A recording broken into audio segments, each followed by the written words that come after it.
I'm ready, Scott, whenever you're ready. We'll go ahead and call our meeting to order. This is the August 18th regular meeting for our Town Board of Commissioners. I've asked Commissioner Smith to lead us in our invocation and Commissioner Gardner to lead us in our pledge. All stand. Let's pray together. Heavenly Father, Lord, thank you for the opportunity to be here, Lord, to meet together as a group of commissioners to look at issues that affect our community. Lord, I pray that you'll give us wisdom tonight, help us to have good discussion, help us to make the right decisions for what's best for our community. Father, as we think about our fellow citizens, some who are experiencing issues with school, with jobs, even with their health as it relates to COVID-19, we just pray you'll give them an extra dose of grace tonight, Lord, that you'll give them peace, that you'll encourage them these days. Give our local leaders here in our town and other towns, our state leaders and our national leaders, wisdom as we continue to combat this dreaded disease that's attacked our country. We just pray for brighter days ahead and the days and months to come. Lord, we just ask these things in Jesus' name. Amen. Please face the flag and prepare to pledge. I pledge allegiance to the flag of the United States of America and to the republic for which it stands, one nation under God, indivisible, with liberty and justice for all. You got the temperature turned down. Okay.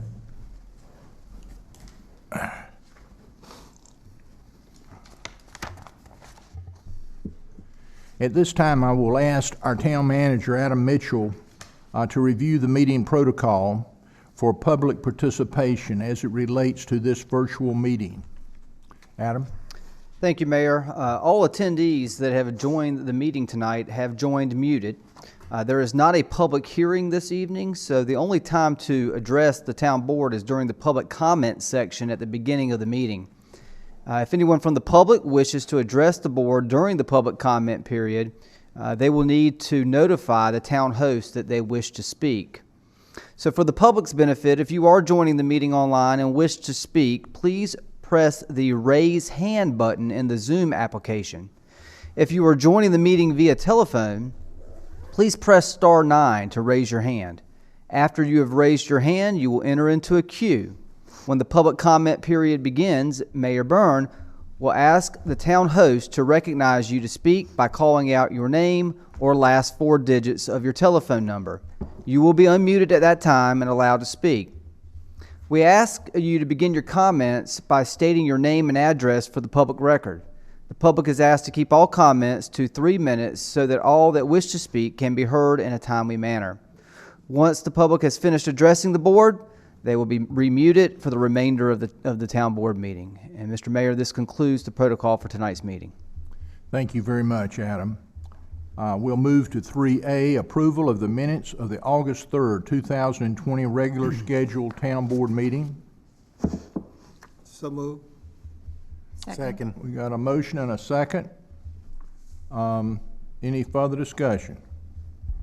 All in favor signify by saying aye. Aye. Opposed? Motion carries. We will move by 4A because we have no presentations. We're at 5A. At this time, the IT Director, Scott Clark, will call on individuals that have virtually raised their hand by way of the Zoom app or by telephone.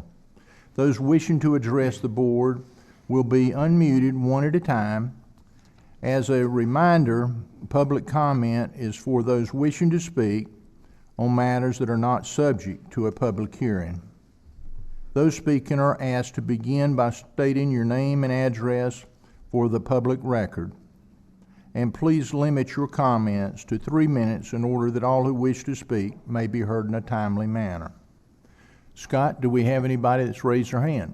Yes, sir. We have 2 hands raised. First hand, Jennifer Norris. Please unmute your mic. Jennifer, come right on.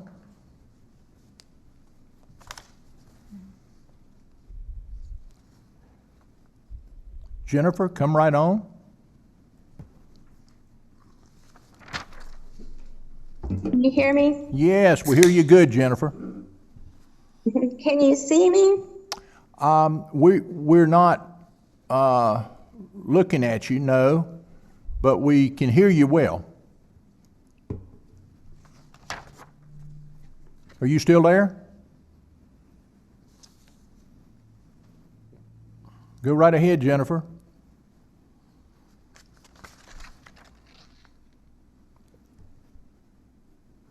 You still there, Jennifer? She's still online. Okay. Well, we'll come back to you if y'all can get it worked out. One of the things, it may be making sure that you're unmuting. Jennifer, unmute your mic.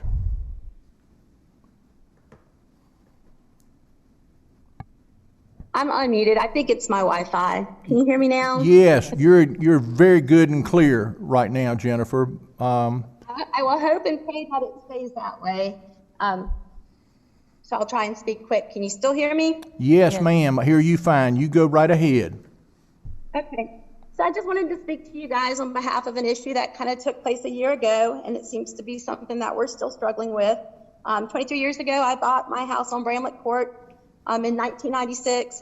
2010, I purchased my brother's lot, which is right next door to mine.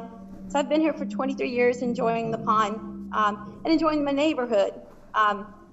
We love it, and it's been something that our family has truly enjoyed, brought a lot of happiness. On August 19th of 2020, or August of 19th, in 2019, we were essentially told that they weren't touching the pond, the developers. A year later, I'm pretty much told can you they're say gonna drain that, the pond and there's nothing Jennifer? I can do about it. Jennifer, can you slow down Yes. and say that again? It kind of went by real quick. In August of 1919, the developers were told they had to have a second meeting with us, and essentially we were told they're not touching the pond. Now, about a year later in 2020, I'm told they're going to drain the pond, and there's nothing I can do about it, even though I've got a deed that shows I have property in the pond. I have appraisals that show that the waterfront property and views enhance my property value.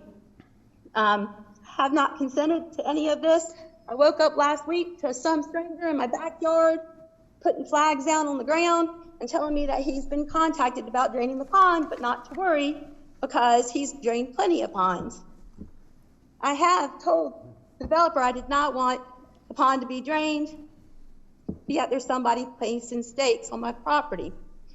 I am extremely concerned about the transformation that this is going to have. It hasn't been transparent from the get-go because we're still talking about all of this stuff a year later. I am concerned about my property values.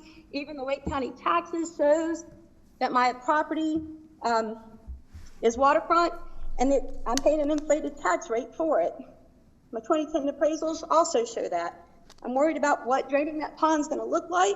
I'm worried about the potential mud hole. I'm worried about the drainage from rain. It floods back there, and there's lots of standing water, and now there won't be a pond. Yeah, Jennifer, I'm worried about my well. Yeah. Let me ask you this. Who have you... And I'm worried about the enjoyment of my property. Yeah. And I'm heartbroken. Okay, well, I appreciate everything that you're saying. You're doing a good job explaining.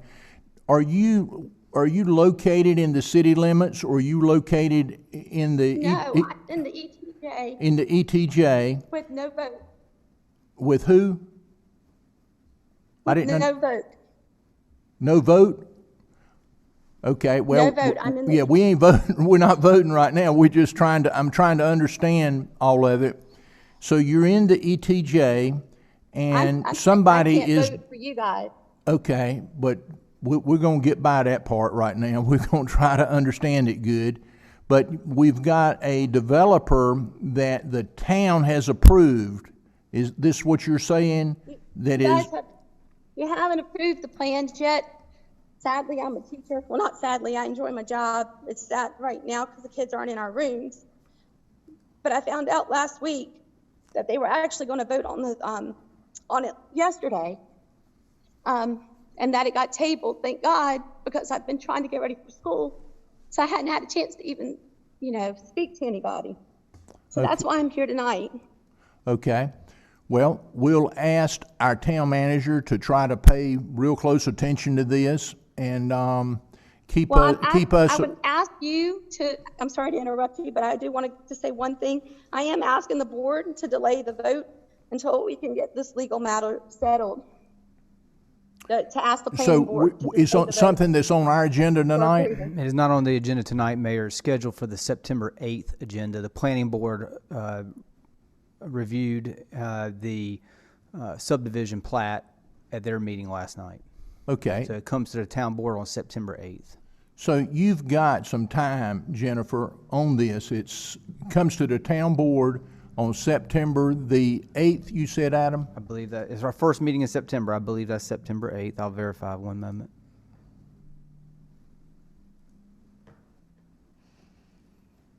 It is September 7th. September the 7th. September 8th, because September 7th is Labor Day, so it will be. So it will be September the 8th. September the 7th is Labor Day, and it'll be the next day. Mr. Manager, James Adcock here. Yes, sir. It was tabled at the planning board, so it'll be heard at the That's next correct. planning board meeting, which is next month. That is true. It was tabled at the planning board at the last night's meeting at the petitioner's request. And so you're right, Mr. Attorney, it will go before the planning board at their September meeting and won't come to the town board till the first meeting in October, assuming that the planning board Passes it. makes a recommendation. That's correct. So you should have plenty of time, Jennifer, to participate in this process, and that's a good thing. So you'll have a meeting that you can go to in the month of September that will be a planning board meeting, and that meeting should take place. Adam, do you have the date on that? The September. I don't believe we're allowed to speak at that meeting. That's right. It is not a scheduled public hearing. They can speak during a public comment period, but it's not a scheduled public hearing. Yeah, you can speak. Like you're speaking now. They have a public comment period just like you're doing right now. This is our public comment period, and you can speak during that period of time. The planning board meeting would be on September 21st. September 21st. September the 21st. And so it depends on the outcome there. It could come to the town board October 5th. as early as October the 5th, or could be later. But I would encourage you to be involved in that, in that process. And I think that'll be a good thing. Do you have any neighbors that are like you are? Yes. Okay. Yes, sir. Okay. I would encourage them to participate too.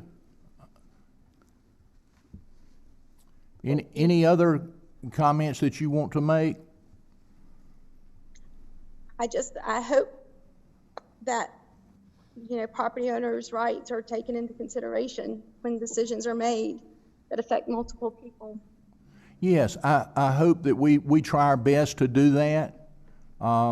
We don't think about somebody not voting. I mean, for us, somebody not voting for us or voting against us as we make decisions here.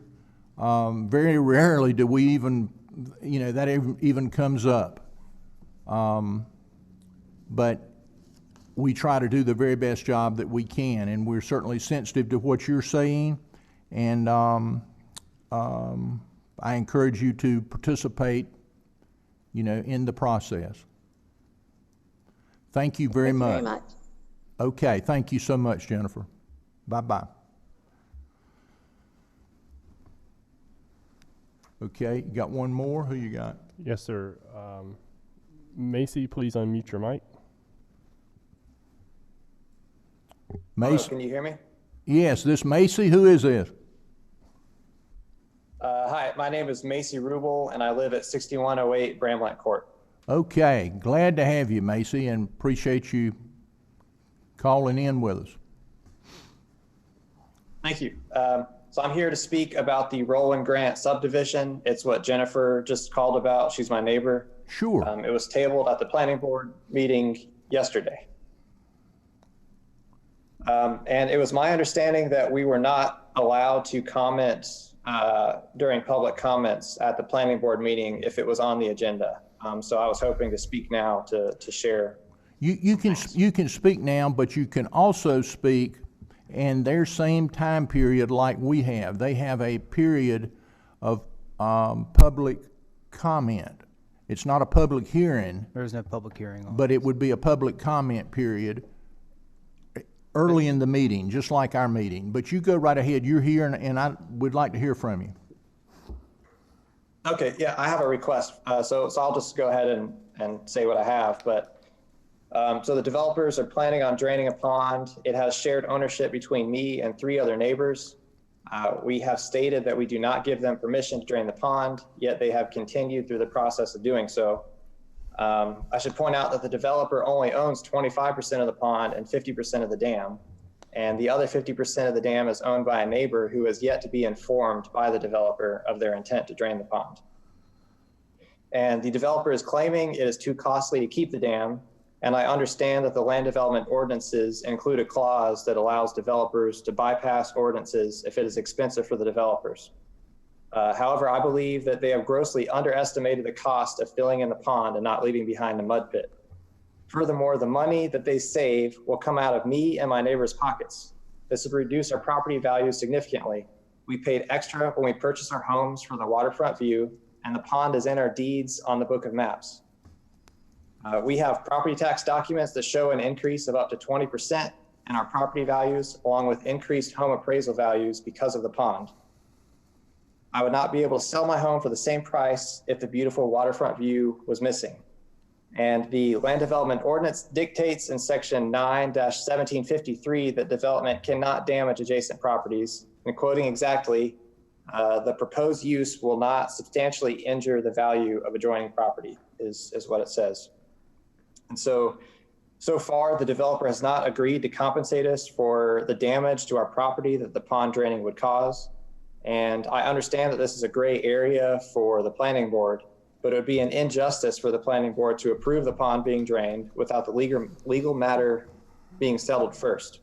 I fear that approving the plat map as is and bringing it to the town board will give the developers a free pass to drain the pond without meeting Fuquay-Varina's development requirements or its legality being considered, which would bypass the responsibilities of the planning board and remove protections that the town is supposed to have for its constituents. So I'm requesting that the Roland Grant subdivision item not be seen by the planning board until the legal matter has been settled. Otherwise, the developer will have no motivation to reach an agreement with us, and actions on the pond will be taken after approval, and we will have no protection. The boards have a responsibility to protect its citizens, and dealing with this matter has already caused me and my neighbors significant financial and emotional distress. The financial hardship that this decision can bring to us is too significant to be rushed through the planning board process. So I'm asking, please help me to delay the plat map from being seen by the planning board until this matter has been settled. Well, I think what I would say is it's in a process now, and the best thing that's happened for you, it's been delayed. And we wouldn't take any action on anything until it moves through the planning board process. So it'd be premature, for us to do anything. But you've certainly made us aware of it, and I think that this board will pay close attention to it. Well, my concern is I spoke with some people on the planning staff, and they said, well, it'll just get passed through the planning board, and then the town commission can look at the point. And the point of the planning board is to look over all of the fine details like this and ensure that we're protected. And I just worry if it goes through that point, then it'll just get to you and it'll get the stamp of approval. So I just want to make sure everything's delayed so that the developers have to reach an agreement with us. And I think. Well, I don't know that we can do. I don't know that we can do that. Agree to do that, but it's in a process now, and in that process, it'll kind of unfold. Now it might unfold the way you're wanting it to, or it might not. But when it comes to this board, we'll certainly be good listeners and try to pay close attention to everybody, concerned. And I think that's what you're asking us to do. We do a good job of really paying attention to our community and trying to help our community in any way that we can. Adam, do you have anything you wanted to add to that? Nothing to add to it necessarily, Mayor. Our town attorney may have some additional thoughts on it. I would say that the responsibility of the planning board with respect to subdivision plans is to verify and validate that it meets the town's development standards. And if that were to be the case, then in historic instances, they've passed along a recommendation of approval to the town board. Doesn't mean that will necessarily be the case at this planning board meeting, but that has been the historic substance of what is typically what happens. That's correct. Yeah. Okay. Thank you so much, Macy, for calling in and making us aware of this. Okay. Thank you for listening, and I hope to discuss more with you and the town attorney. Okie dokie. Thank you, Macy. Bye-bye. Anybody else, Scott? No, sir. Okay. We'll move right on. There were no items that were tabled from the previous meeting. So we move to 7A. There are no public hearings scheduled. Okay. We move to the consent agenda. What is the board's pleasure on the items on the consent agenda? Mayor, I'm going to make a motion to approve all consent agenda items A, B, and C. And I'll take that. Go ahead. Okay. Second. Got a motion and a second. Any further discussion? Yes, sir. Further discussion comment was, out of curiosity, the declaration of surplus property, what do you think you'd be able to get for that truck? What we did get for the truck was about $100,000 from, a little bit more than $100,000. So it's been disposed of already. That's right, from the county. It was a part of an earlier, it hasn't physically been disposed of yet. We're waiting on this action by the board, but that was an earlier action and decision that this board made through the budget process, where our arrangement with Wake County, who paid for half of this vehicle when we got it back in 2012, was that if the town surplused it and gave it back to Wake County, they would contribute $100,000 or a little more than $100,000 towards our new ladder truck number 2, which they do not participate in ladder trucks. So for us, that was a good financial arrangement, and we believe that we got roughly $25,000 to $30,000 more than we would had we had to sell it through a gov deals or an open market situation. We believe the value of the truck was around $75,000. No, that negotiated deal sounds great. When I was looking at it, I mean, I was thinking about how the kids would love that truck for the birthday coming up in November, but that's out of my price range to buy a $100,000 fire truck for the kids. Thank you for that information. Probably some faster cars you could purchase for that price. They'd probably have more fun on that fire truck, though. Any other discussion? All in favor signify by saying aye. Aye. Opposed? Motion carries. Okay, we had a motion and a second on that, didn't we? Yes. Yes, sir. I'll wait to ask my question after you That's right. you received a second. Yep.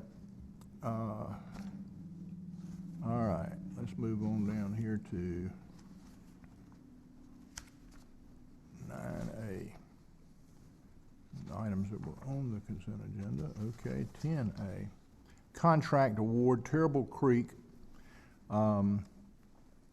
wastewater TP. What is a TP? Treatment plant. Treatment plant, okay. Vacuum truck. Unloading station. Ms. Mazzell Construction. More information about this agenda item will be presented by Town Manager Mitchell.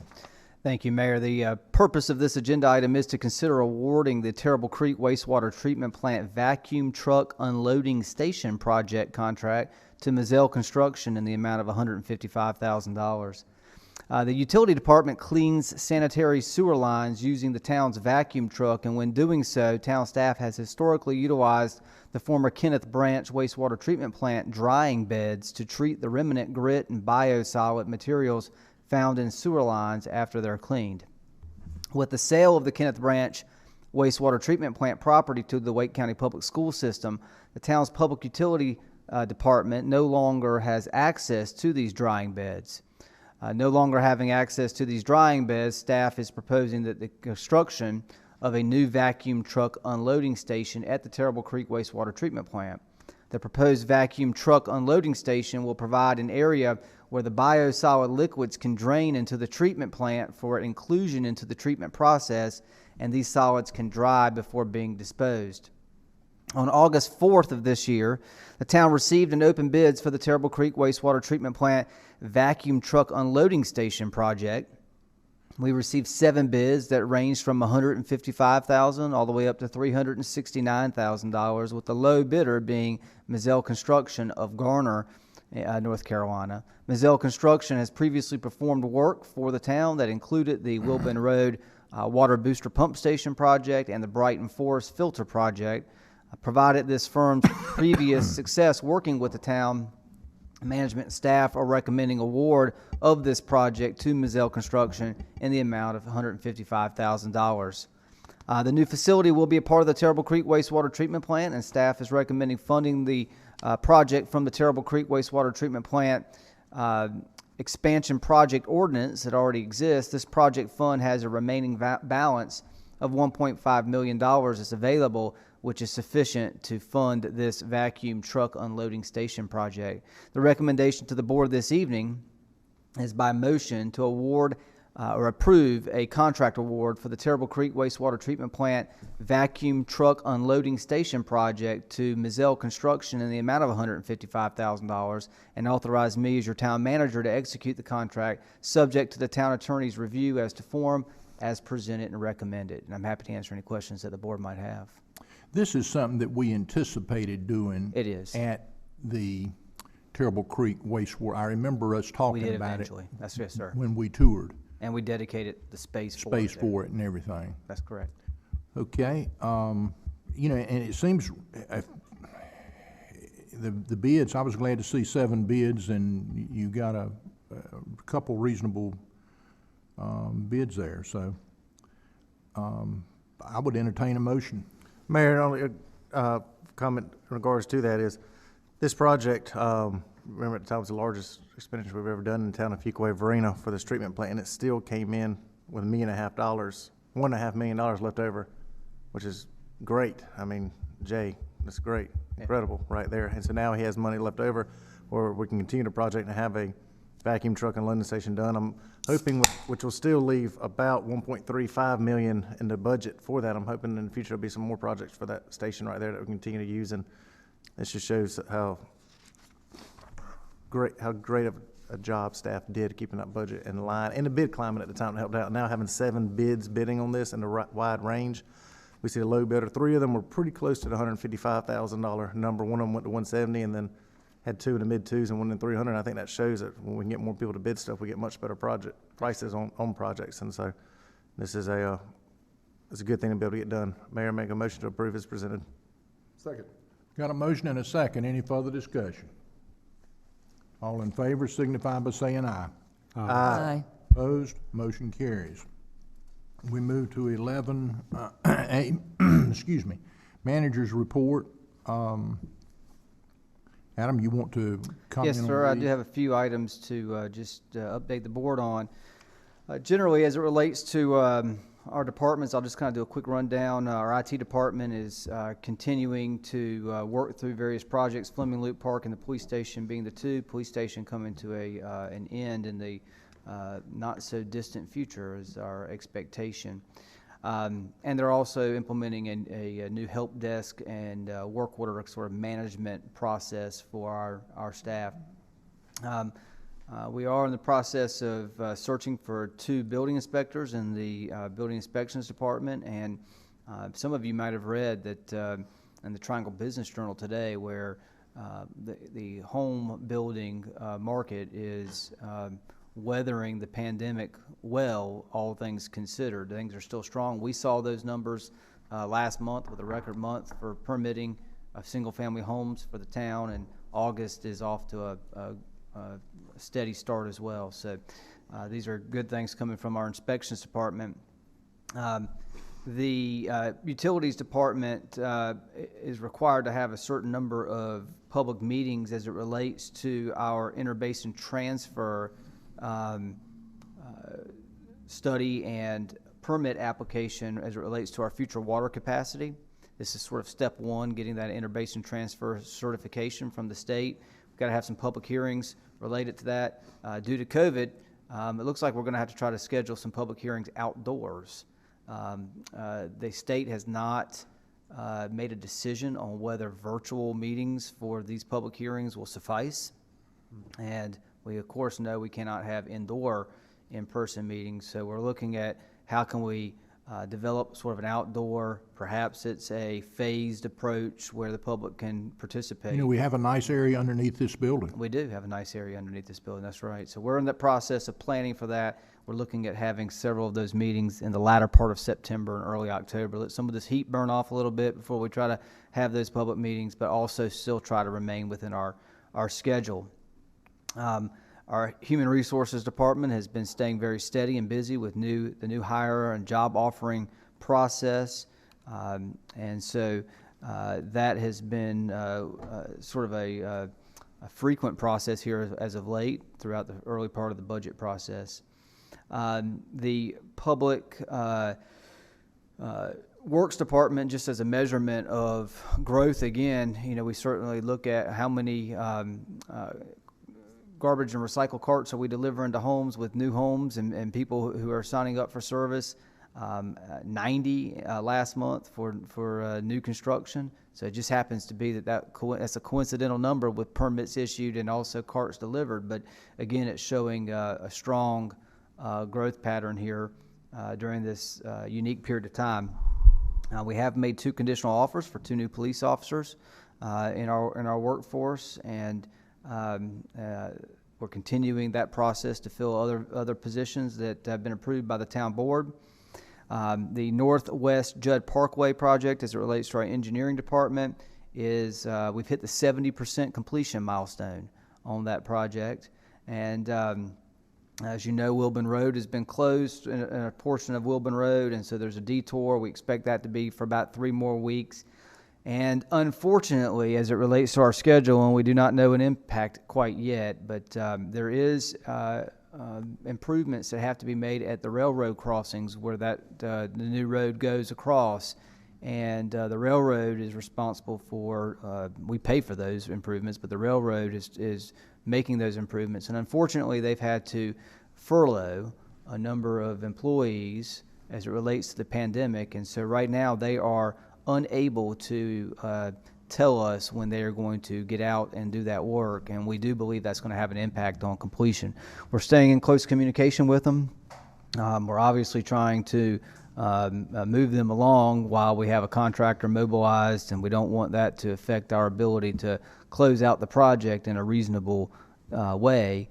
Thus far, up until this point, we've been on schedule and we've been within budget, and that's been a positive thing. But this recent news from the railroad could create some concerns with getting across the finish line. You know, on that project, I rode out to the new park today, and is there going to be I know there's going to be a stoplight on 42 and Judd Parkway. Mm-hmm. And I haven't seen any evidence of that being constructed. Yeah, again, we're 70%, so we've got more work to do. But we're, you know, those kind of things happen towards the yeah, I understand latter they happen part of toward the end, but I'd like to see some flags and stuff like that. Well, something going on out there. Yeah, we're like I said, we're going through the process, and again, the contractor sort of schedules out how those things are done, but we'll speak with the contractor and see where they are in their process about moving that forward. Fire department stays busy here now with preparing for specifications related to our ladder truck 1 replacement project, as well as working through the RFQ process for Fire Station number 4. The Finance Department is certainly zeroed in and focused on the annual audit process right now, so that's what's primarily keeping their focus and attention. In a moment, I'll speak to youth athletics and registration as it relates to that. But we have offered a position for a assistant parks and grounds superintendent position, and we've made a hire in that regard, and we are continuing to work with the Wake County Public School System, with the Hilltop Needmore Elementary School, Hilltop Needmore Road Elementary School, and Newtown Community Center Senior Center master planning process, and so staff has been involved in that process thus far. We also have an RFQ out for the design for a senior center and community center process, so we're moving that forward, that project forward as well. We have offered a position and hired for an infrastructure plan reviewer in our planning department, and that's a critical position in our plan review timeline and how we're able to move those projects forward as they come through to the town, and so we're happy to have that position filled as well. And as it relates to the Art Center, we are beginning to offer some online classes this fall, and we are our Art Center is taking the lead on we finally got approval from NCDOT to paint the crosswalks across from the fire department and the Art Center, and so later this week they will be doing those. Probably over a year ago, this town board approved a design where fire hoses look like they're coming out of the corner intersections from where the fire department come, and at the end of them, out of the nozzle, they spray the town's blue and green colors out the end of the nozzle, and those are finally going to get painted on those crosswalks. Trying to bring a little artistic flair to that intersection, and with its relation to our fire station and our Art Center. Be unique for our downtown, be unique for our community, so we'll see how well those are received. We think the public's going to really enjoy those. Let's see, in addition, the Public Works Department has been recently involved in the response and cleanup from recent area flooding events during heavy thunderstorms. We've had a few 100-year rain events just from normal summer thunderstorms in the afternoons that have just, unfortunately, Fuquay-Varina has been in the bullseye of some of these strong cells that have dumped a high volume of rain in a short period of time on our community. And in some areas, our Public Works Department have had to work to kind of clean up those areas. Most recently this Saturday, I'm not sure if any one of you may, or you're probably the closest one to it, made their way down near the Fuquay Mineral Spring Park, but it was, the water was pretty high down that area. It happened very quickly, too. That's right. As well as some other hotspot areas of our community. And of course, we did get a good amount of rain from Hurricane I. I'll just leave it at that. I still can't pronounce what the name of it. It was a tropical storm until it all of a sudden became a hurricane. That's right. And so that's where their focus has been as of recent. And our Parks and Recreation Department, we're currently in the process of processing registrations and preparing for fall youth sports and recreational programming, the ones that we can do safely with proper social distancing and safety measures in place. And we've had some good registration thus far. About 420 total registrations in just the first week, 33 with a new program, cross-country development program that we'll be hosting out at the Hilltop Needmore Town Park and Preserve and the trails that we have there. 19 for our volleyball developmental program, 121 for our baseball league, 32 for our football developmental program, no tackle Yeah, and you might mention, which was interesting to me to find out, the developmental part of the program is a non-contact. That's right. But it is a educational learning skill set development. That's right. Which is probably something very much needed. But typically you get into the playing of the sport and you don't do the fundamentals of it, the skill set part. And I'm excited about us being able to offer this skill set That's right. part. So we have that in football. We also have it in soccer. 122 have signed up for the soccer developmental program thus far, 28 for our softball league, and 65 for our t-ball league. And this is all in-town residents. We just opened today non-resident registration. So residents for the town had a full week to register prior to non-residents to gauge the interest and make sure that we had a spot available for our residents. And so, that's been very positive. Along those same lines, and I've shared this with the board, but I'll share it again with you for the sake of your benefit and the benefit of the public that might be watching or listening. We did today send out a press release announcing the canceling of a number of fall events. And so after careful consideration, we are canceling a number of events due to continuing COVID-19 concerns. Our September 11th Day of Service and Remembrance, we are canceling that event, but there is a caveat to that. We are, just like we did for the July 3rd celebration, we are looking at ways that we can still acknowledge and remember the events of that historic day in our country, sad and historic day, without necessarily having a mass assembly of people to do that. And so we'll have more information about that in the coming weeks. All of the fall Follow Me to Fuquay-Varina concerts have been canceled for this fall. We are canceling Celebrate Fuquay-Varina, the Fire Department Open House, and the National Night Out Against Crime. Again, we will look to try to reschedule the Fire Department Open House and a National Night Out Against Crime and an open house at our police department at a later date when it makes sense and it's more safe to do that. And unfortunately, our concert series and our festival have just, unfortunately, been affected by this pandemic. And this is not unique to us. I'm sure if any of you had a chance to look at the news today, the city of Raleigh, for example, has already canceled all of their city-sponsored events through the end of this calendar year. That includes the Christmas parade and the New Year's Eve celebration that they have in downtown Raleigh. And so it was much discussion last night at the Wake County Mayor's Association.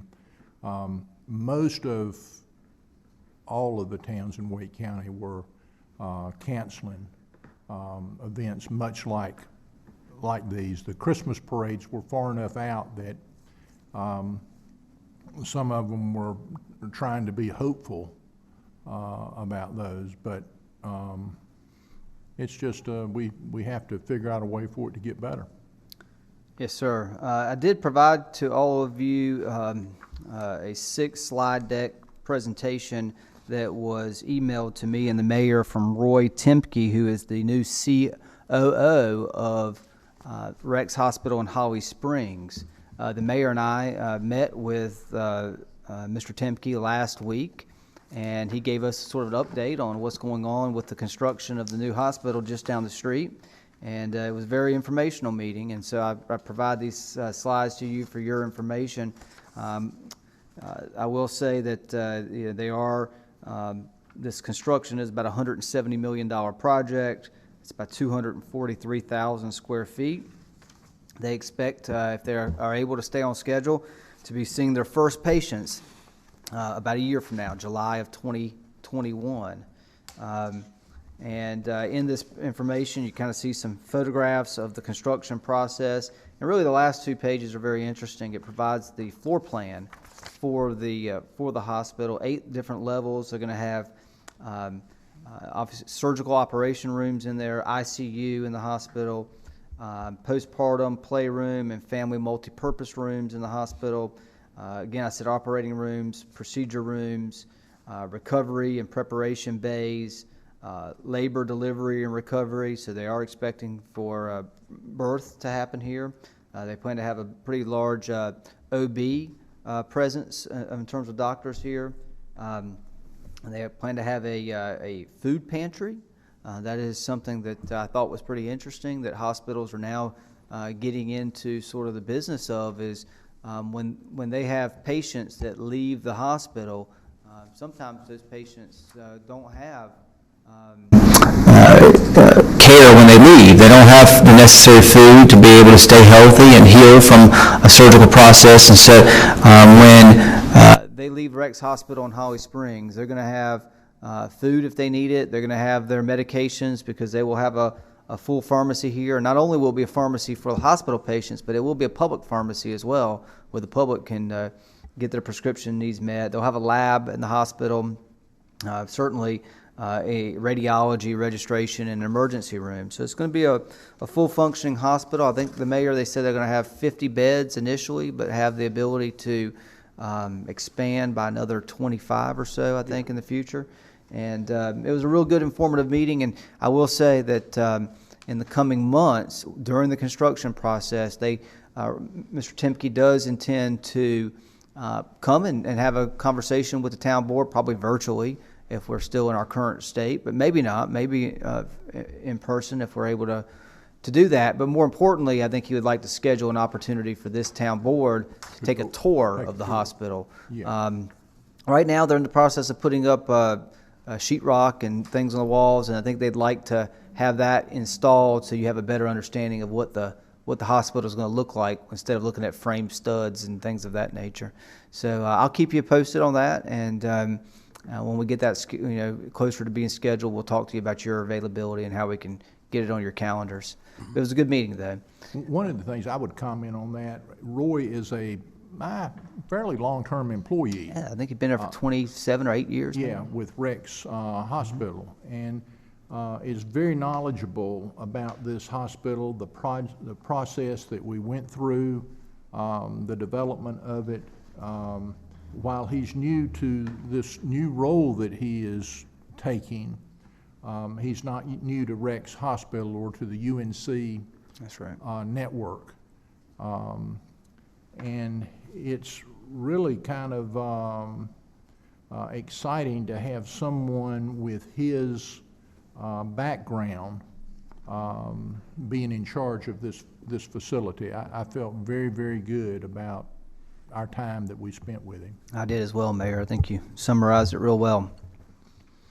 And while we're on the theme of healthcare, I also, since our last town board meeting, on behalf of the mayor, attended a video conference for WakeMed.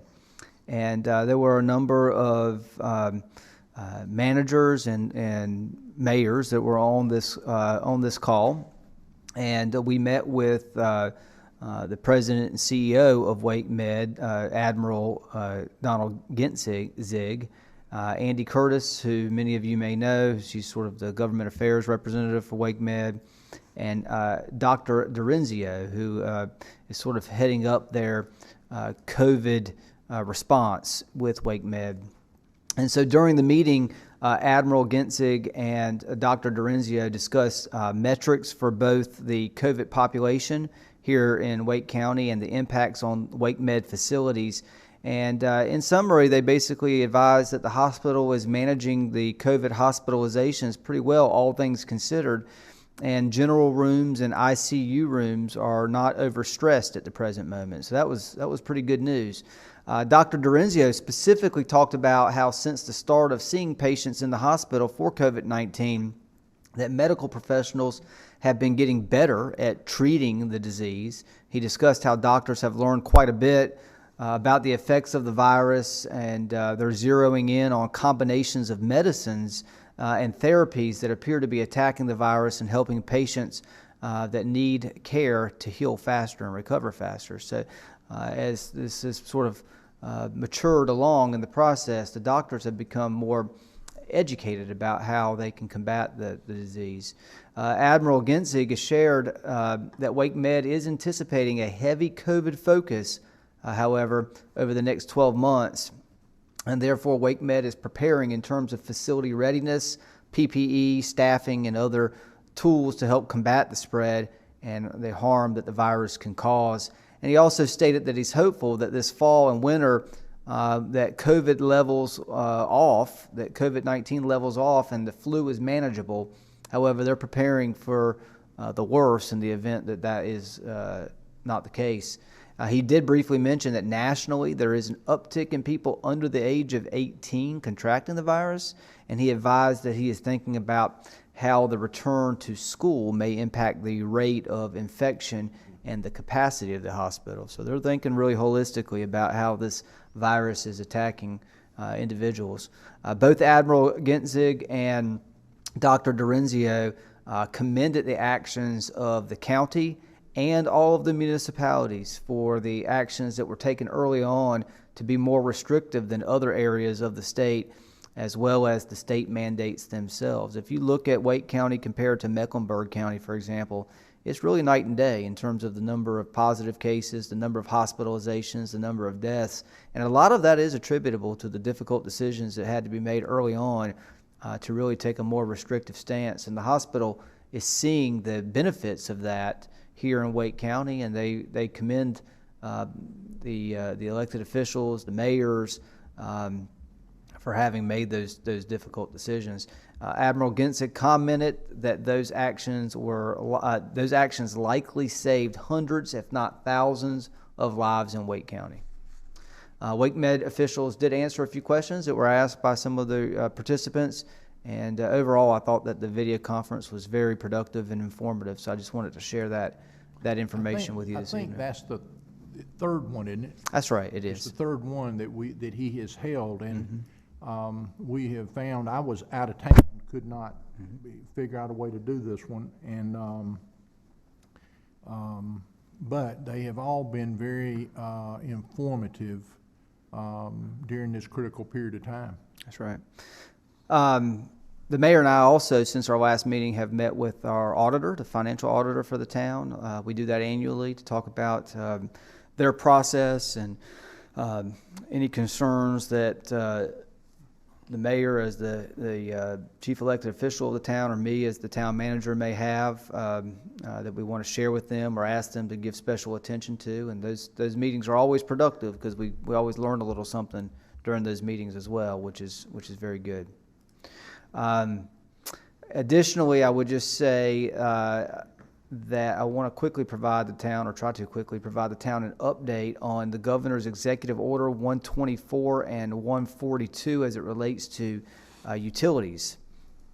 And so you probably recall, but I'll just refresh your memory. On March 31st, Governor Cooper issued Executive Order 124, which, among other things, prohibited utility cutoffs and late fees being charged by public and private utilities due to the COVID-19 pandemic.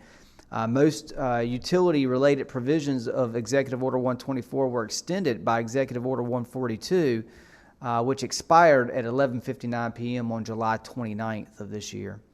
Executive Order 124 and 142 requires that the town provide residential customers the opportunity to pay off delinquent balances incurred between March 31st and July 29th over a 6-month term, which would carry forward through January 29th of 2021, and no late fees may be charged on unpaid balances incurred during that term. In mid-March, prior to the executive order, this town voluntarily suspended utility cutoff practices. Most towns in Wake County were doing that, but not late fees, to provide relief and continued availability of water as the town experienced an initial phase of the coronavirus crisis and shutdowns began to take effect here locally. Now that the executive orders have expired, local government utilities may resume normal billing and collection practices, including disconnections and late penalties for customers who go delinquent on or after the July 29th date. The two executive orders provide no protections for balances incurred prior to March 31st. However, the town is choosing to, for clarity and administrative simplicity, to extend the same terms to all balances incurred prior to July 29th of 2020. And customers will be afforded the opportunity to make level payments over a 6-month period of time to repay the delinquent balances. Just so you know, the town has no legal authority to waive outstanding customer balances in an enterprise fund, and so we do need to make the effort to collect those over that 6-month period of time. And if they're not able to do that, then we would consider disconnections at that time. The town staff has reached out individually to all residential customers via letters, card inserts, and emails that have outstanding balances as of July 29th to make payment arrangements. So as of July 29th, we had 420, or roughly 3% of our 13,000 plus utility accounts that were delinquent or subject to the Executive Order 124-142. The total amount of delinquency or deferred payment equates to about $80,145, which should mostly be recouped, we think, within this next 6-month period of time. We'll have to closely monitor it, but we think that we'll be able to do that, especially with the conversations that we've had with customers up to this point. We did miss out on 4 months of an average of $15,000 per month of late penalties and interest, and that had a $60,000 total impact on the town's finances. And for FY20, we ended the year at 81% of budgeted penalties and interest. That was representing a shortfall of $30,000. So from the time that the executive order went in place to June 30th, we took a $30,000 reduction of budget compared to actual in the penalties and interest line item, because we weren't allowed to charge for those, even though customers were not paying their bills on time. How did that compare to last year, though, during that time period of what we normally have for people that are normally late? We were over 100% of our budgeted number last year at June 30th. So obviously, in terms of penalties and interest. Obviously, with Corona, we had more people that are late because of Corona, but you really got to look at that compared to our normal revenue, and that's where you're saying we already were 100% on track. So we missed out on the, sounds ugly to say, the potential of late fees because of Corona related, but that actually is netted right there. Do you feel like with these people that are behind and when they have a payment plan of 6 months, that is a something reasonable that they haven't dug such a deep hole that it's something reasonable that they'll be able to do? And that when you talk to these people, as you mentioned a minute ago, that they realize it is a deferral, it's not a forgiveness. That's right. For most of them, I do think it's reasonable that they can meet that expectation.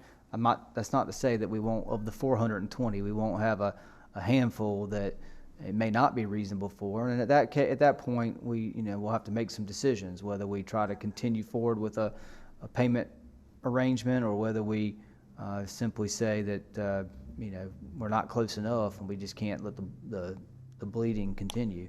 So what happens in that case? We shut down, disconnect? I mean, what do you do? Disconnected. Yeah. What happens if they can't pay it? I mean, they just go on forever without water, or they move on, or how does that work? Yeah, in many cases, they, a lot of them, I'll talk about this in a minute, but they do get financial assistance from whether it's a community organization or a church or a nonprofit, or even the county has some programs right now that are COVID related that perhaps can help them sort of dig out of that hole. But there are circumstances, COVID or not COVID, where if a customer can't make a payment, the town has to disconnect to keep the outstanding balance from growing or getting worse. And they can't open up a new account, move into a new apartment within town, because they're still going to have notes under their name, their social security number is bad. That is correct. Credit. Most of them are very appreciative of what we've done, and I think we've been pretty consistent with other towns in Wake County. Mm-hmm. And actually, I can kind of speak to that as well, Mayor. You want to? So, based on the information that we have learned from our peers on virtual updates that we've had with other municipalities, we have not been as adversely impacted as many of our peer communities in terms of water and sewer providers, and that really reflects well on the responsibility of town residents, that they've been able to continue to pay their bills if they're able to. And so, where we're at 3% or 420 roughly outstanding balances compared to some of our neighboring communities, that is extremely low. That's right. We've also worked hard to educate customers on their rights and protections under the executive orders, including dispelling the myth that the executive order provided relief in the form of waiving rather than deferring. There was a lot of miscommunication and misunderstanding about that, and we worked real hard to try to educate our customers so that they don't dig themselves into a deeper hole. And customers that do need assistance, we've been informing them that where they can get it. Wake Helps is a program that has been started for utility billing payment assistance. that's offered by Wake County. It's funded by the CARES Act funding that the county has received, and more information on that can be found at covid19.wakegov.com. And in addition, assistance is available through the Western Wake Crisis Ministries, which this town board has provided a one-time grant given the unique challenges that were presented by the novel coronavirus. Adam, do you Yes, sir. have an idea of how many of these customers are residential as opposed to commercial? These are residential. residential? All residential No, customers. no commercial? That's right. Okay, Yeah. all right, thanks. Yes, sir. So I did want to provide an update as it relates to that, and we'll kind of continue to keep you informed on that as we work with our customers to try to manage this as best we can. Didn't we put it on our website too? We have it. Yeah, we have it available to our So customers through we- numerous We're avenues. letting everybody know. Yeah. Okay. We've done a good job of that, I think. In addition, you do have some first readings in your agenda materials to review and familiarize yourself with. And there was a question asked at our last board meeting to just provide a update of information related to the Herbert Akins Middle School site plan. And so that site plan was provided for your information in the agenda materials. And give me just one moment here. The proposed Herbert Akins Middle School is located on the same campus as the elementary school, which is at 2255 Herbert Akins Road. The proposed building is 166,315 square feet, and it will house 58 classrooms. There will be 198 additional parking spaces that will be added to the campus, along with a 2,325-foot carpool lane, or stacking queuing lane, if you will, for the servicing the middle school. It will share a bus loop with the elementary school, and the existing sidewalk network from Herbert Akins Road into the school site will be extended through the middle school campus. The proposed campus will also include a baseball field and a stadium containing a track and multi-purpose field. And the site plan was approved as it does meet the development standards of the town. So I wanted just to provide that update to you for your information. And we did provide the site plan and the elevations in your agenda materials if you had any questions. What I particularly liked about it was the stacking, you know, moving the cars off of Herbert Akins Road and onto the, I forgot the name of the road. What's the road going in there, they call it? School property itself. Yeah, school it's just the school property itself. itself. I don't know that it's named. Okay. Manager said that all that, just as the mayor mentioned, all that stacking that's on Herbert Akins Road now hopefully will help alleviate this a little bit, or at least won't be compounded. It won't be compounded because the middle school will have its own stacking. So the elementary school will still have stacking on the It's street. potential because nothing's changing with the elementary school. If they component did some of it. kind of addition or something, we could look at it then, but. Correct. And we updated, and yet, and the staff, I'm glad staff's reviewed this and be able to look at it, because we know what Wake County will try to get past you if you don't. But why did, at one point, I think this is when we updated our ordinances, so that now, and I'm glad it makes it much more efficient, site plans don't come to the Commercial. board. Commercial. Commercial only? That's right. Only but even residential is not a site plan, it's a subdivision. That's right, subdivision. So subdivision approval will come here, residential or commercial subdivision approvals will come to this board.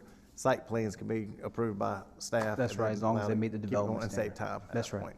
That makes sense. That's what I was inquiring about last time on Yes, there, sir. so it makes sense. Yep. Okay. And I think, Mr. Mayor, that is, that's all I need to report to the board this evening, unless the board has any questions. That was a pretty lengthy list, actually. Actually, it was, and you know, the one thing I would comment on is the the meeting we had with Roy Temke.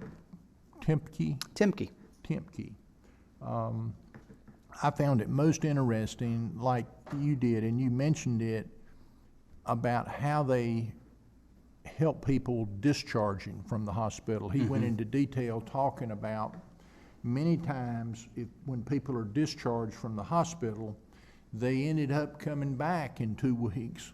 Yeah. And part of that is because maybe they didn't get right with their meds, you know, at the drugstore, didn't have somebody to go get them for them. That's right. Or they didn't have the right food, and they couldn't get the food. So they try to make sure that they've got all of those things to sustain themselves. That's right. So they don't come back to the That's right. hospital in 2 weeks. And I didn't realize that that is an issue that many hospitals, you know, are really trying to look at and do. But I appreciated very much that. Yes, sir. You know, sometimes people don't have people that necessarily care for them, That's right. you know. I did neglect, Mr. Mayor, to mention just one other thing. Since our last board meeting, the mayor and I and our assistant town manager Seymour also met with representatives from the Chamber of Commerce. They're getting ready to begin their annual program of work board retreat process, and they asked to meet with the mayor, myself, and Jim to sort of discuss you know, how, as they're developing their program of work, they can be sure to hit on the important components of what they can do to be a good partner with the town. We are a funding partner of the Chamber of Commerce, so I think they're trying to be sensitive to making sure that their program of work meets our expectations. And so we did sit down with them, and it was myself, Olivia Scott, who is their current chairperson, for a brief period of time. James Harris was on. It was part in person, part virtual. We had a Zoom conference going on, but Olivia and Kate Davis, their president there at the Chamber of Commerce, executive director, were physically in the room.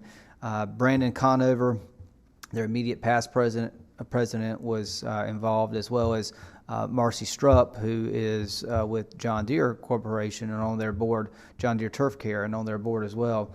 And so we had a good meeting with them. We talked a lot about their ambassadors program that they have put in place, how that's been sort of altered by COVID-19, but how they're really working to think about membership expansion even in these unique times. We talked some about the Education Council and the great work that they've done in recent years to promote education, good education here in Fuquay-Varina and in southern Wake County, and the partnerships that they've been able to forge with the school system. We spent some time talking about events, strengthening member businesses through networking opportunities, educational programs, and leadership programs, enhancing community quality of life, supporting local education and schools, marketing and promotion of the community, whether it's through small business development, entrepreneurship, and incubation, or attracting small business to new and empty storefronts, or relocation resources for existing members of businesses, or just general newcomer information, newcomers to the community that may need a source to go to get information. We did spend some time talking about the events that they do, that they continue to plan for in the future: Run the Quay, the Fall Women's Summit, Innovate Fuquay-Varina, and we did spend some time talking about the annual Christmas parade. I think they're sort of in the early process of discussing that and whether that's going to be a possibility or not. They intend to have some meetings coming up with our police department, our chief, and some of her leadership staff to talk if it's reasonable or unreasonable to be able to have a parade where there would likely be a mass gathering. You know, our parades are pretty successful, especially when it's, you know, a nice weather, a nice temperature outside. And so it may be where they have to be innovative and look at doing some unique things with the parade that aren't in the traditional fashion. And so the mayor certainly gave some thoughts and ideas that have come out of this board and the discussions that we've had at Town Board Retreat about how the Chamber can be a good partner with us, as well as myself and Jim Seymour. So I thought it was a productive and good use of our time. I think that Kate and Olivia and their leadership over there have a good understanding of what we're looking for from a partnership standpoint with our Chamber of Commerce. They're working very closely, and plan to and have in the past. I know Kate and Dawn, our downtown development manager, have worked closer together. Kate has spoken about how Dawn has included her in some meetings and conversations as it relates to downtown businesses. So she just pretty productive. attended one of the downtown associate, Marilyn, you were probably there when Kate attended the meeting. She was invited to attend. Yep. And she was very appreciative She had mentioned there was a downtown managers meeting or something, not in the, not so long ago that Yeah. Dawn and Rachel were able to include her in. The thing that I try to encourage them, you know, it's an unusual time for the Chamber of Commerce, just like it is for us here at the town. But our Chamber of Commerce is doing a good job in the community. They're trying hard to maintain their membership and show value, you know, to their membership. And, you know, we're gonna get through this. It's all gonna work out. I just encouraged them to continue to pay attention to their membership and try to help them, you know, anytime that they can. Many businesses now are, you know, you hear about them consolidating. You know, last night, Morrisville talked about they had, I think it was 6 or 7 restaurants that had closed over there. Now, Morrisville's a unique place. There are many people that go there for, they would go to work and then they'd have lunch in Morrisville. And now, and even in our town, there are many people that are working from home. And we may still have some of that, Adam. We still have some of it here? Sure. Yes, sir. Going on with our town Employees. facilities. And that's not necessarily a bad thing, but it is a different world out there for many of our businesses, and especially restaurants is what I would say. Okay, thank you. Thank you. That's all I have this evening, Mayor. Okay. Mayor Pro Tem Massengill, words of wisdom for us. Oh, Mayor, I don't have anything further to add tonight. No comments. Thank you. Okay. Commissioner Smith.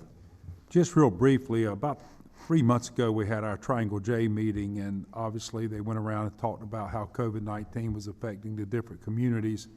Some were expecting pretty hard hits, and I reported that we were cautiously optimistic. And I think some of the metrics you've shared with us, even when we talked about some of the delinquent fees and all, I'm still cautiously optimistic.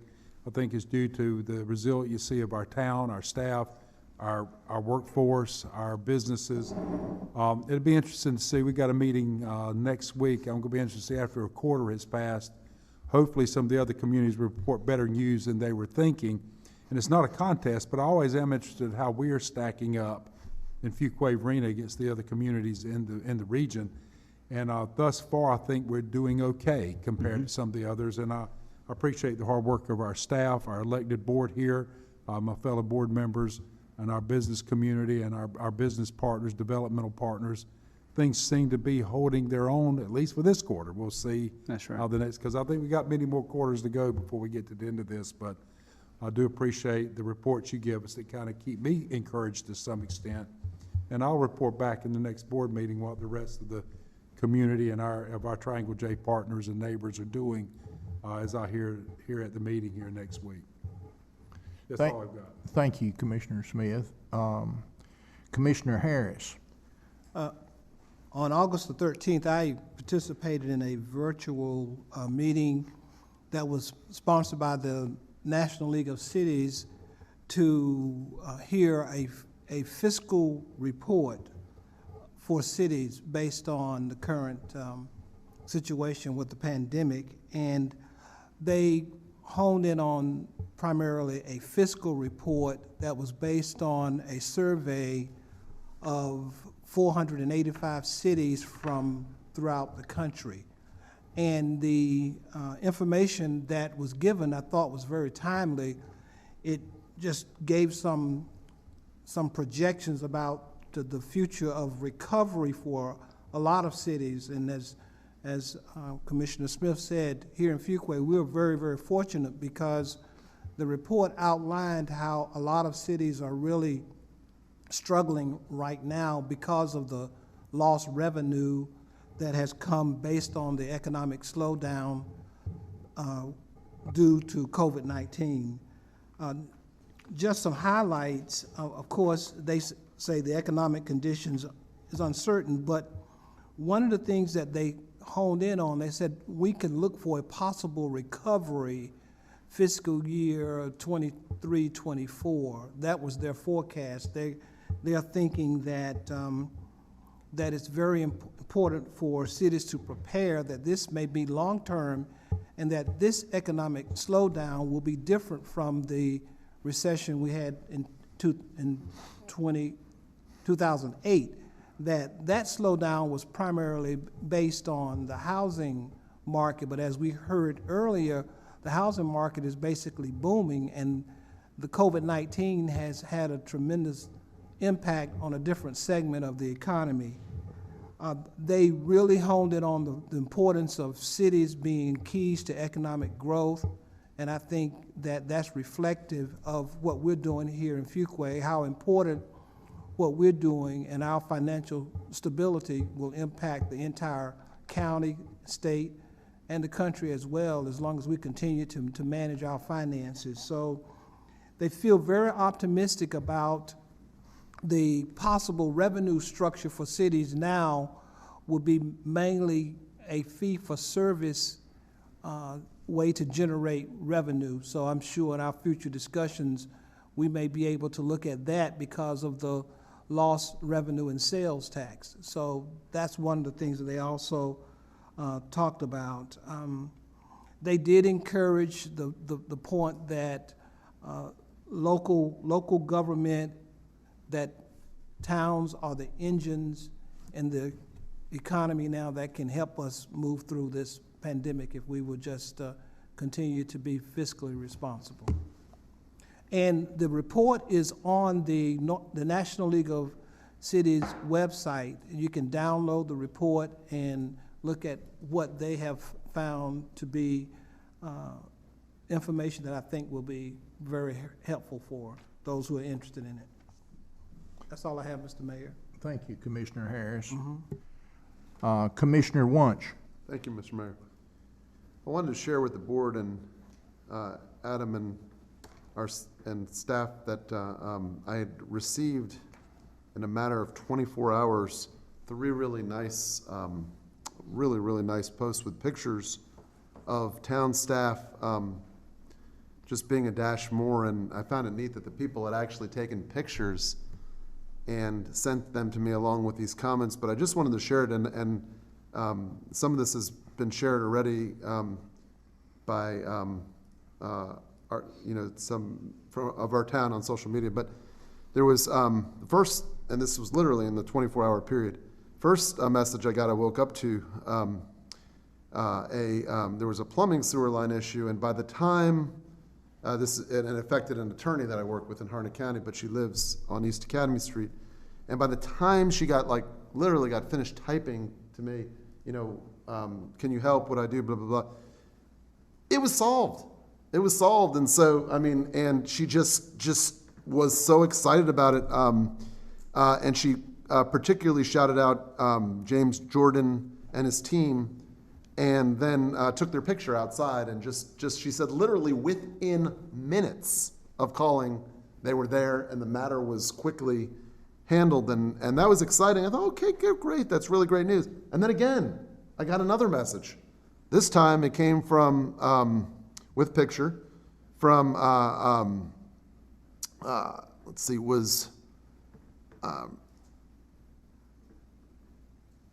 thinking it looked like somebody in sanitation, and how they didn't call out the name, but they said that they talked about how her grandson just always looked forward to seeing him, and that he would always be friendly and wave since he was a baby, and then they actually came out in contact with him now because he's been with the town for a long time, and the child, who looks to be a young teenager now, baked him brownies and gave him the brownies, and then took a picture with him, and went on about how this particular employee even went as far as to help this woman when she had a broken leg, maybe with getting out a card or something to that effect. And so, and she shared pictures and sent it to me, and this is all within the same 24-hour period.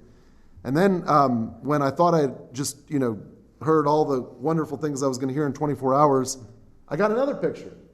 This time about the police department She had blotted out the faces because they were minors, but she shared how one of our police officers, who was wearing a mask, was out there playing with the children basketball, and just, and she was just so touched about how that officer was engaging, and it shows, 4 teenage boys, and they're out there playing basketball in the street, and she said, "Isn't this wonderful?" And she sent that to me, and so I was, I thought about this. I said, in 24 hours, 3 different people contacted to share, because I have this, Facebook page where I like to share positive things, and shared these positive things about things that our town staff does every single day.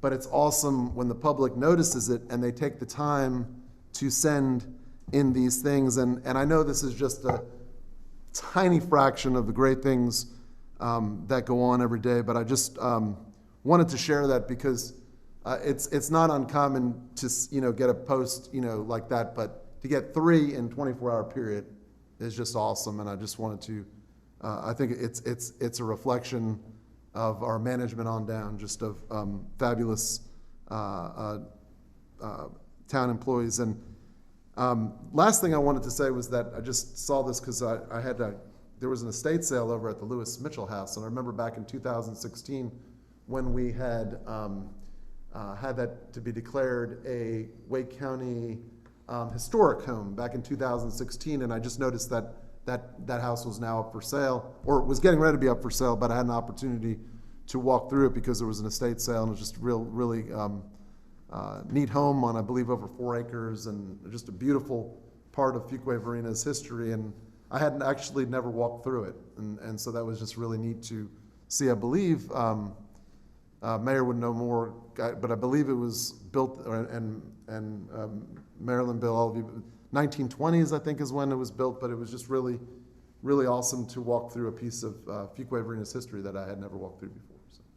So it was Mac Mitchell home, and his son, Buford Mitchell, lived there for many years.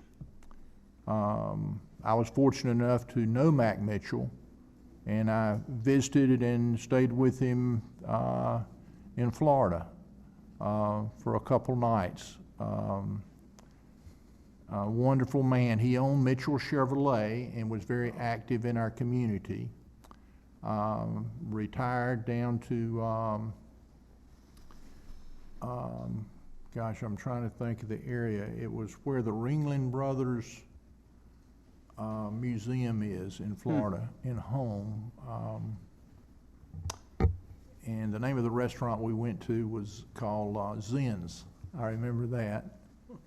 And he was just a great man, and I was fortunate enough to get to know him. But the home is a beautiful home. I know Marilyn has probably been there many times, like I have, over the years, and I would, if anybody's interested in a piece of Fuquay-Varina history, it's going to go on the market, it sounds like, in a not too distant future. And Marilyn, you want to comment on that or anything?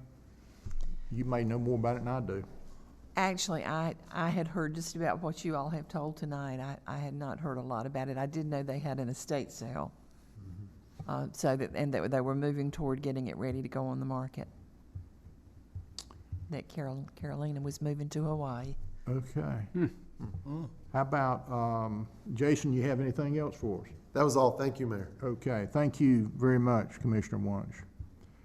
Commissioner Gardner, words of wisdom for us. I don't know many words of wisdom I have, but Jason, we still had a local paper here, it would probably be receiving these calls and photos, and I think it just is indicative that the service that you provide with your Today in the Quay, and the fact that these people are contacting you with these stories, I think shows the value of what you're doing there, and we appreciate it. Thank you. We thank you. Thank you very much. I also had a good experience with our town employees. And Blake and I were both contacted by a friend of ours who owns a building in the Fuquay part of downtown, and had some drainage issues over a period of time, and one of those 100-year rains that Adam cited had really, her building was really a victim that day, and she wanted to come before the town board and talk about it, but you know, I think both of us felt like we needed to do some more work trying to see. Maybe she had not checked as far as she could into what was going on and that kind of thing, and what the town's responsibilities actually were there. So I mentioned it to Adam, and when we left our meeting the night of the hurricane, Tracy Stevenson and Chris Hennett, I think you said, That's and right. later maybe Arthur Newberry. Anyway, several of our town employees went out in that deluge that night to see what the water was doing at this particular place, and have been, have come up with some things that perhaps may be helpful for the property owners and to do, and the town was just very helpful, and I certainly appreciated that, particularly going out in a hurricane to check on it. It was very nice, and I think when we can provide that kind of service, we're really going above and beyond. And the other thing I wanted to mention tonight is that we recently lost a real iconic personality in this town in the person of Dr. Joe B. Curran Jr. He was a physician in this town from the early 60s into the 2000s. I think probably more than 50 years, and for a number of those years was the only doctor in this town. And he passed away just recently. I hope that the notice in the paper indicated that the family would be doing something at a later time to remember him. And I just would, I hope that maybe the town could do something, a proclamation or something maybe at that time to acknowledge the decades of service that he gave to this town. I think that's a good idea, Marilyn, and I'd actually thought about it, but you kind of want to do it when it's appropriate. Mm-hmm. And I think the date Pacific of kind of just following it, and once you know when it is going to be, let us know, and we'll try to do something that would be appropriate. Joe Curran was he was a good friend and great doctor. But when I first came to town in '73, he had been the only doctor in town for over 10 years and was worked slammed to death. And about 75, we got Dr. Miner. And he built an office over near the hospital at that time. And he was our second doctor, and really helped Joe a lot. But Joe Curran was he was a part of history of the town. And many of y'all wouldn't know this, but he was a nephew, if I'm saying this right, to Glenn, was it Glenn Curran or Dr. Judd? Judd, I think. Dr. Glenn Judd was his name, and it was Joe's uncle on his mother's side. I can't remember, but it was a very close kin, and he went off to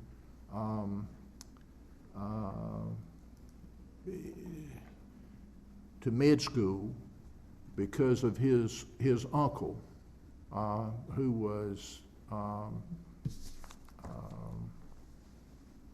doctor here in town, and that's the Judd Parkway comes into account for his family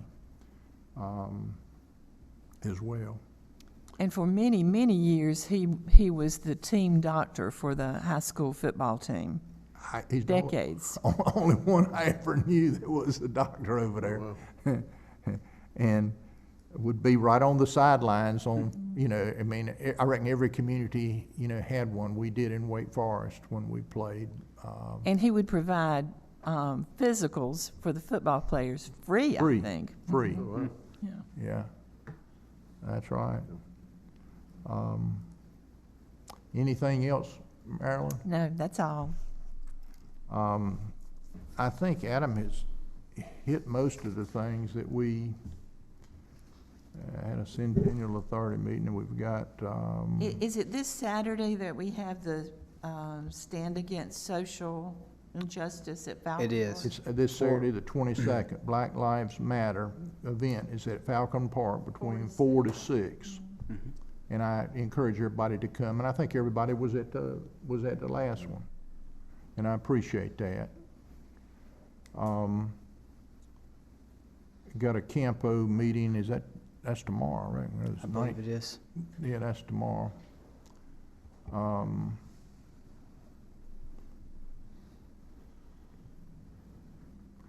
I won't try to look. It seems like we've had just a lot going on. And actually tomorrow we meet with a couple candidates. We do. As we move forward to making some appointments. Okay. I want to move that we go into closed session at this time. Yes, sir, Mayor. Pursuant to General Statute 143, 318, 11A3, attorney-client privilege, A5 contracts, and A6 personnel. I need a So moved. motion. Second. Second. You got a motion and a second. Any further discussion? All in favor signify by saying aye. Aye. Opposed? Motion carries. What we'll do is take just Yeah, a we need short, just a minute to break. Yes, sir. You got us off, Scott? Not yet. Okay. Thank you, everybody, for coming.